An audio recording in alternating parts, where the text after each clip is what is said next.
Good evening friends, welcome to trading info Telugu. New ఇయర్స్కి నా యొక్క రిక్వెస్ట్ ఏంటంటే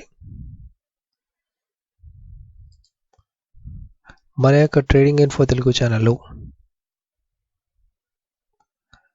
రెగ్యులర్గా స్టాక్స్ యొక్క ఫండమెంటల్ అండ్ టెక్నికల్ అనాలిసిస్ వీడియోస్ని అప్లోడ్ చేయడం జరుగుతుంది.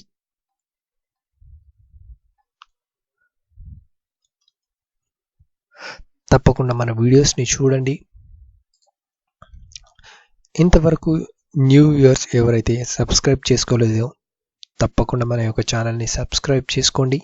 అదేవిధంగా నోటిఫికేషన్ బెల్ని ప్రెస్ చేయండి. మన యొక్క ఫ్రెండ్స్తో కూడా షేర్ చేయండి. మ్యాక్సిమం లైక్స్ ఇవ్వండి. ఓకేనా ఫ్రెండ్స్? ఈరోజు టాపిక్ వచ్చేసి ఇమామి పేపర్ మిల్స్ లిమిటెడ్ ఈ కంపెనీ గురించి మెయిన్గా అబ్జర్వ్ చేస్తున్నట్లయితే, Emami paper mills limited is India is one of the largest producer of newsprint, writing and printing paper and multi-layer coated high-end packaging boards. ఈ company గురించి మెయిన్గా observe చేస్తున్నట్లయితే paper products related company అండి. Market capitalisation ఇట్లా గమనించినట్లయితే 1027 crores ఉందండి. Stock price వచ్చేసి 170 rupees దగ్గర ట్రేడ్ అవుతుంది. స్టాక్ పి వచ్చేసి 11.02 ఉంది. అదేవిధంగా బుక్ వాల్యూ కనుక గమనించినట్లయితే 99.7 రూపీస్ ఉందండి. అంటే మీరు ఇక్కడ అబ్జర్వ్ చేయండి, బుక్ వాల్యూ చూడండి, స్టాక్ యొక్క కరెంట్ ప్రైస్ చూడండి. ఓకేనా? ఆల్మోస్ట్ డబుల్ ప్రైస్లో ట్రేడ్ అవుతుంది అనమాట. ఓకేనా? అదేవిధంగా ఆర్ఓసి గమనించండి, 8.23 ఉంది. ఆర్ఓఈ మైనస్లో ఉంది. డెట్ ఒక 1% కంటే ఎక్కువగా ఉంది. ప్లస్ పర్సంటేజ్ ఏమీ లేదండి, ప్లస్ పర్సంటేజ్ ఏమీ లేదు. అదేవిధంగా రిటర్న్స్ కనుక గమనించినట్లయితే లాస్ట్ 3 months రిటర్న్స్ వచ్చేసి 11.6%, last 6 months -12.3%, last 1 year returns వచ్చేసి 78.4% రిటర్న్స్ జనరేట్ చేసిన కంపెనీ అండి. ఈ స్టాక్ నేను పర్టికులర్గా పిక్ చేయడానికి గల కారణము,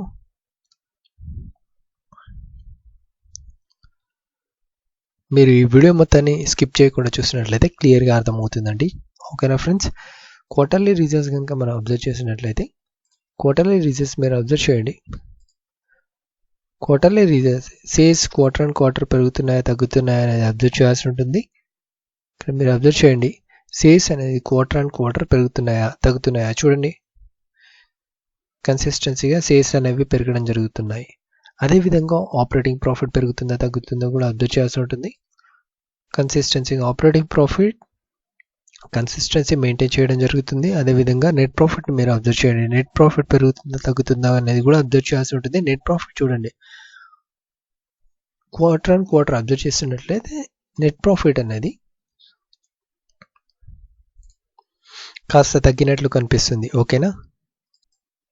అదేవిధంగా ఇయర్ ఆన్ ఇయర్ అంటే ప్రాఫిట్ అండ్ లాస్లో ఇయర్ ఆన్ ఇయర్ సేల్స్ మీరు అబ్జర్వ్ చేయండి. సేల్స్ పెరుగుతున్నాయా తగ్గుతున్నాయా అనేది అబ్జర్వ్ చేయాల్సి ఉంటుంది. ఇయర్ ఆన్ ఇయర్ సేల్స్ చూడండి. ఇక్కడ లాస్ట్ 2 years మీరు అబ్జర్వ్ చేయండి, సేల్స్ చూడండి. లాస్ట్ 2 years సేల్స్ గ్రోత్ అనేది కనబడుతుంది. అబ్జర్వ్ చేశారా? ఇక్కడ 1216 crores, ఇక్కడ 1800 crores సేల్స్ జనరేట్ చేసిన కంపెనీ, అంటే మంచి సేల్స్ జనరేట్ చేస్తుంది అనమాట. ఓకేనా? అదేవిధంగా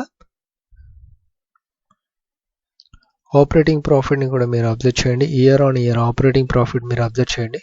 ఇక్కడ చూడండి, ఆపరేటింగ్ ప్రాఫిట్ మీరు ఇక్కడ అబ్జర్వ్ చేయండి. ఈ లాస్ట్ 2 years మీరు అబ్జర్వ్ చేయండి.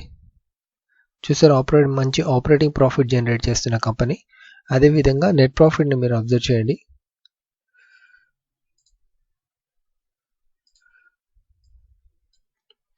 అదేవిధంగా నెట్ ప్రాఫిట్ మీరు అబ్జర్వ్ చేసినట్లయితే ఇక లాస్ట్ 2 years మీరు అబ్జర్వ్ చేయండి. ఈ లాస్ట్ 2 years మీరు అబ్జర్వ్ చేసినట్లయితే నెట్ ప్రాఫిట్ చూడండి, మంచి నెట్ ప్రాఫిట్ జనరేట్ చేస్తున్న కంపెనీ. ఓకేనా? అబ్జర్వ్ చేయండి, ఇక్కడ 51 crores, ఇక్కడ 125 crores, అంటే year on year net profit చూడండి ఎంత మంచి గ్రోత్ ఉందో చూసారా, అబ్జర్వ్ చేశారా? సో మంచి నెట్ ప్రాఫిట్ జనరేట్ చేస్తున్న కంపెనీ. ఓకేనా. అదేవిధంగా బ్యాలెన్స్ షీట్ని కనుక గమనించినట్లయితే కన్సిస్టెన్సీగా రిజర్వ్స్ పెరుగుతున్నాయి తగ్గుతున్నాయి అనేది గమనించాల్సి ఉంటుంది. కన్సిస్టెన్సీగా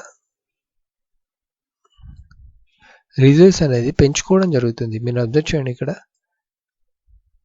కన్సిస్టెన్సీగా రిజర్వ్స్ అనేది పెంచుకోవడం జరుగుతుంది. ఓకేనా.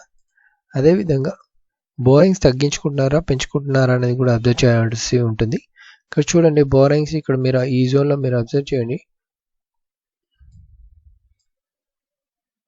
ఓకేనా. ఇప్పుడు బోరింగ్స్ చూడండి,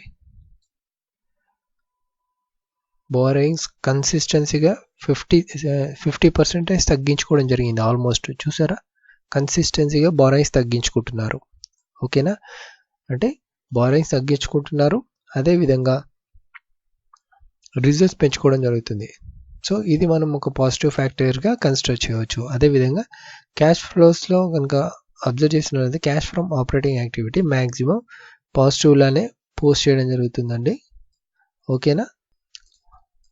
అదేవిధంగా షేర్ హోల్డింగ్ ప్యాటర్న్ కనుక గమనించినట్లయితే షేర్ హోల్డింగ్ ప్యాటర్న్ మీరు అబ్జర్వ్ చేయండి. షేర్ హోల్డింగ్ ప్యాటర్న్లో ప్రమోటర్స్ యొక్క హోల్డింగ్ చూడండి, అదేవిధంగా ఎఫ్ఐఎస్ యొక్క హోల్డింగ్ చూడండి, డిఏఎస్ యొక్క హోల్డింగ్ చూడండి, పబ్లిక్ దగ్గర హోల్డింగ్ చూడండి. ప్రమోటర్స్ దగ్గర హోల్డింగ్ వచ్చేసి 74.97% ఉంది. ఎఫ్ఐఎస్ దగ్గర హోల్డింగ్ వచ్చేసి 0.50 ఉంది. డిఏఎస్ దగ్గర హోల్డింగ్ వచ్చేసి 4.42 ఉంది. పబ్లిక్ దగ్గర హోల్డింగ్ వచ్చేసి 20.11 ఉంది.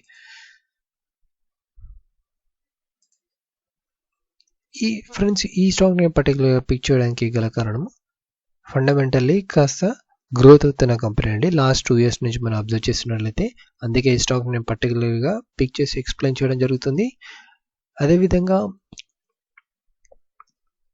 ఈ స్టాక్ యొక్క టెక్నికల్ అనాలిసిస్ మనం అబ్జర్వ్ చేసినట్లయితే ఇక్కడ మీకు రిప్రజెంట్ చేస్తున్న చార్ట్ అనాలిసిస్ వచ్చేసి టైం ఫ్రేమ్ వచ్చేసి డైలీ టైం ఫ్రేమ్ అండి. ఇక్కడ చూడండి, గత కొన్ని రోజుల నుంచి స్టాక్ యొక్క ప్రైస్ అనేది హెవీలీ ఫాల్ అవుతుంది. అబ్జర్వ్ చేశారా, ఇక్కడ గత కొన్ని రోజుల నుంచి స్టాక్ యొక్క ప్రైస్ అనేది హెవీలీ ఫాల్ అవుతుంది. అబ్జర్వ్ చేయండి. ఓకేనా. కానీ మళ్ళీ ఇక్కడ నుంచి మీరు అబ్జర్వ్ చేయండి, స్టాక్ యొక్క ప్రైస్ అనేది మూమెంటం అప్ సైడ్ షిఫ్ట్ అయింది. అబ్జర్వ్ చేశారా, గత కొన్ని రోజుల నుంచి స్టాక్ యొక్క ప్రైస్ అనేది మూమెంటం అప్ సైడ్ షిఫ్ట్ అయింది. అందుకే ఈ స్టాక్ని నేను పర్టికులర్గా పిక్ చేసి ఎక్స్ప్లెయిన్ చేయడం జరిగింది.